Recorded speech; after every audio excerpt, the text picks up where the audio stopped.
Brayton,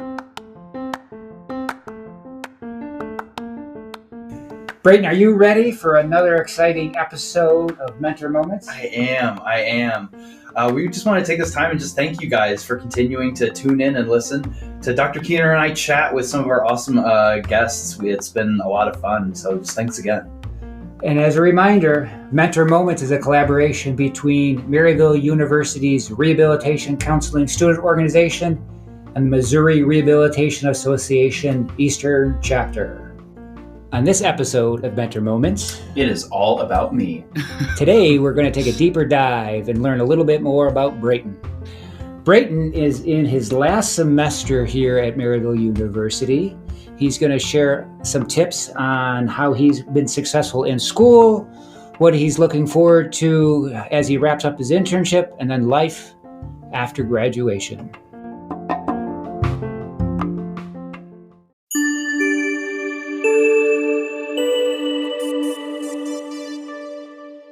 Brayton, I know you're on the hot seat, but I'm pretty excited to hear what you have to say. I'm excited for our listener or listeners to get to know you a little bit more. So we just have a few questions, but let's just get the ball rolling. So how's school going for you right now? So it's flown by. Like I keep thinking about like first semester like of the program and just man how quickly everything goes. It's really depending on like how you decide to go through the program and decide how you go through it, it might be different for other people, but for me I guess it just felt like a sprint, and it was a good sprint. Obviously I'm learning and I'm soaking in all the information, but like before you know it you're already at the end and you're like, okay, here we go. So I'm in my last semester of the program, and it's really cool to see the puzzle pieces come together. Different things from different classes. I mean, especially like research. Like we're pulling terms in from research that I thought that I would be completely done with and I would never hear again. Yet we are learning more about research things and assessments and such like that. But it's really cool to see the puzzle pieces kind of coming together, the terms that we've learned in previous classes coming together, and just getting a greater, a more complete picture of what the profession looks like in the real world. Yeah, I appreciate that answer. And something you said early on, I want to follow up on. You talked about sort of feeling like a sprint, taking courses, but as you know, we're not a cohort model where you have to take X number of classes. So how did you decide to take 2 classes, 3 classes, 4 classes? How did you make that decision? So I think for me where I was at kind of in my educational experience, I had just finished my undergrad, and with my goals, the way that like my life was set up, I was living here in St. Louis. I just knew, you know what, I'm ready to get done with school in my own way. Of course, be able to learn, but I knew that with just my life in general, I knew that I had the freedom to be able to take more classes per semester. I knew that I had, the ability to take on that course load, thus finish the program a little quicker than I would say I'd be able to do so at possibly a different program, or if my life was different, I suppose. Right. Well, I guess hearing you say that kind of make me thinking of those counseling things that we would say, like know yourself, know your best self, know what's good for you, and for you to be able to take 3 or 4 classes a semester, that wasn't overloading you. Maybe coming from an undergraduate model where you're taking 5 or maybe 6 courses a semester. Right. I just kind of wanted to keep that ball rolling. Yeah. I was like, I'm used to this. Let's just keep this ball rolling as much as we can. And I was already, like I said, I was already used to that undergraduate model of taking a bunch of classes. Yeah. So awesome. So sort of next school related question, is there, I don't know, something, I mean, you mentioned putting the pieces together. Is there, I don't know, something, the pieces you're seeing put together like in your internship side, or something that you were maybe learned that you weren't expecting to learn, or I don't know, any other insights with content? And yeah, that's a good question. I'd say disability and career development are things that I didn't think that I would encounter. especially in the role that I'm taking in more of a clinical area, or more mental health area of the field, they're there everywhere. So job development, and disability advocacy will be there no matter where you are working. And I'm seeing that in the case studies that we do in all my classes. I'm seeing that in my internship. Those two aspects will be there no matter where you're working. I promise you that. And so those are classes that I initially were taking. I was like, I'm not sure how this will fit into everything, but I mean, I was really interested in those aspects. And now I'm seeing like, oh, this definitely fits in no matter what, no matter where I end up being, that it plays a part. Yeah, I guess I hear you saying as well, hopefully it's something that we say often, is approach every class or every sort of course with an open mind, because you sort of just don't know where that information will be used in the future. So sort of, again, just don't shut yourself off to something just because at step one you didn't necessarily see that as a major force. Exactly.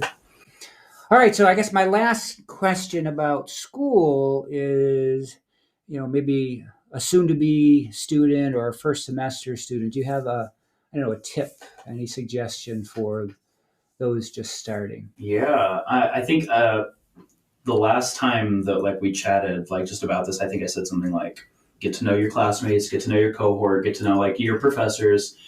I'd also say get to know your strengths. Get to know, like, just like how you're getting to know the people around you, really take a minute and just like look in the mirror and figure out like, what are my strengths? What am I good at? And you'd be surprised at how far some individuals get into either their careers or in life, and they have no clue what they were good at or not. And sometimes that can be difficult, but taking that look inward and thinking like, okay, what are my strengths? Where are the places that I'm gravitating towards, and then really capitalize on those things. Yeah, I couldn't agree more. And to take that even a step further, I mean, that's a typical interview question, right? That we should be able to kind of talk to our strengths, see how they could apply, So again, I think it's good to know.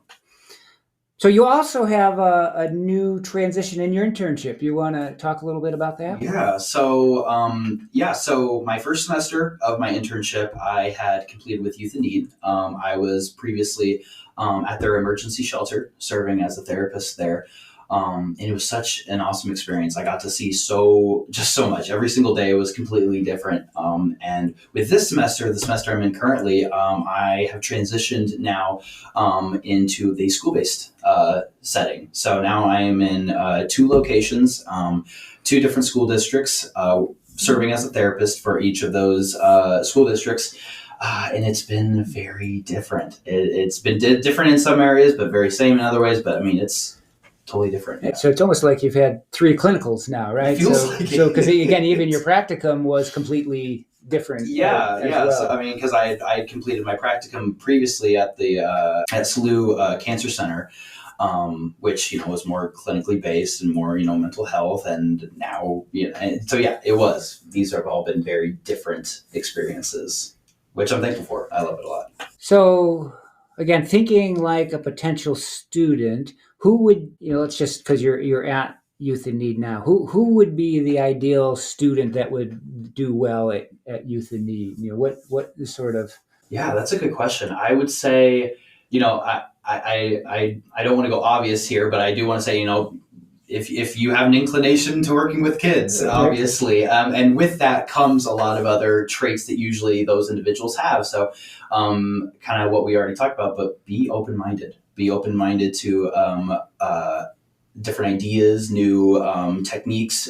There's tons of trainings that we go through at Youth in Need that are all kinds of different functions to them. And then I'd also say learn to collaborate. A collaborative student. If you're a student that really likes to collaborate with not only other professionals, but also with parents, that would be a good place to kind of sharpen those skills, is learning to be in a collaborative just approach to mental health care, or just any kind of, case management as well. Definitely point you to Youth in Need for sure. I'm also thinking, is that primarily a 9 to 5 type of? So you sort of need to be available in the daytime here. Yeah. Youth in Need is really awesome because Youth in Need has so many locations with so many different needs. So there are opportunities in which maybe a 9 to 5 doesn't work for you. I know that at the shelter they were very flexible It's with good to know. in terms of times and when I can be there and when I can't because it's a homeless shelter and it's always open, you know. And now doing school based therapy, of course, that's more. I mean, it's from when school starts to when school ends. So that's a bit more of a rigid structure. But Youth Need is very flexible with their locations Good. and with their time. All right. So, tip. What would be maybe a tip for students in securing an internship? What would be helpful for them to know? Well, I mean, I kind of going back to my last tip, which was like get to know your strengths. Well, like once you know your strengths, then use them. So if let's say that your strength is more working in the vocational area, use those strengths and don't be afraid to reach out to those that are in the voc rehab area and say, hey, my name is yada yada yada. I have such and such strengths. I'm currently in the Maryville University program. I would really like to learn to sharpen these strengths that I have, learn more about the profession, and to pick up on those things. So I guess in order to get those sites, don't be afraid to reach out. Be the first person because usually those things don't just sure they're scary. I totally understand that, but making those that first encounter and making that first initial impression really lets employers know that you're serious about this and that you're somebody that would be a good candidate for an internship or a practicum site. So you mentioned earlier you're in your last semester and you already have sort of like 1 month gone of that first semester. So 3 months left. So I'm going to ask you to sort of predict in the future here. So how are you planning or preparing for life after graduation? Yeah. So I first of all am studying a lot for the NCE and the CRC exams. Those are exams that I plan on taking within the next couple of months. So I've been preparing for quite a bit, just making sure that I'm prepared for those two exams. I fingers crossed, knock on wood, will be passing those. And then once I graduate, then I hope to continue working at Youth in Need. I've really enjoyed my time there. I've really been able to connect with a lot of the professionals, which has been great. And ideally, I would like to continue my service through there.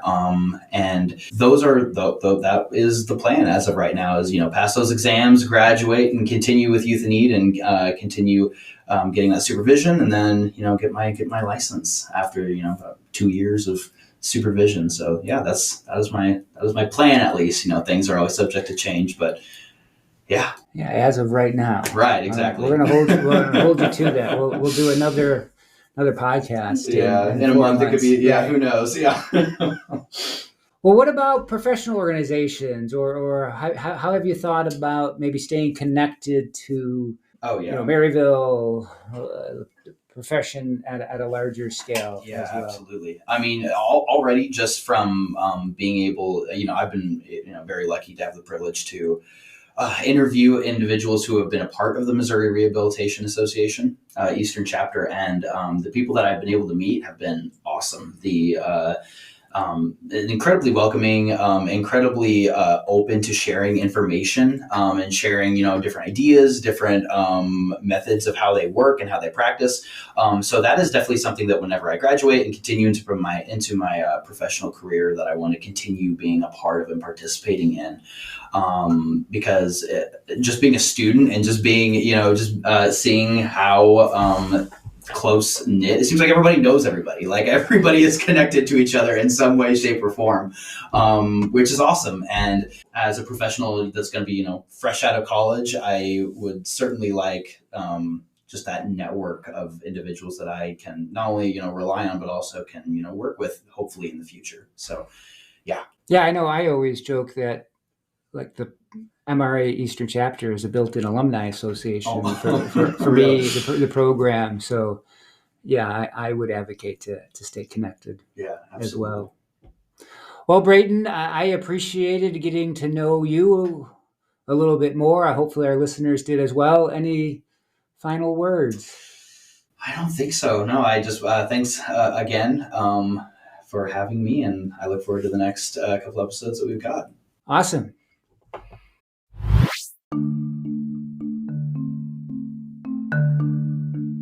So if you're listening to this, that means that you're listening to Mentor Moments. That means that you're probably listening on either Spotify or Apple Music, or maybe you're listening some other way. We just want to recommend that you continue to listen. Tune into some of our previous episodes and stay tuned. Subscribe to us because we'll have plenty more episodes coming your way as well. In addition to the podcast, we have 2 other ways for you to stay connected with the Missouri Rehabilitation Association Eastern Chapter and Maryville University's Rehabilitation Counseling Program. We are proud to announce the creation of a YouTube channel and a blog.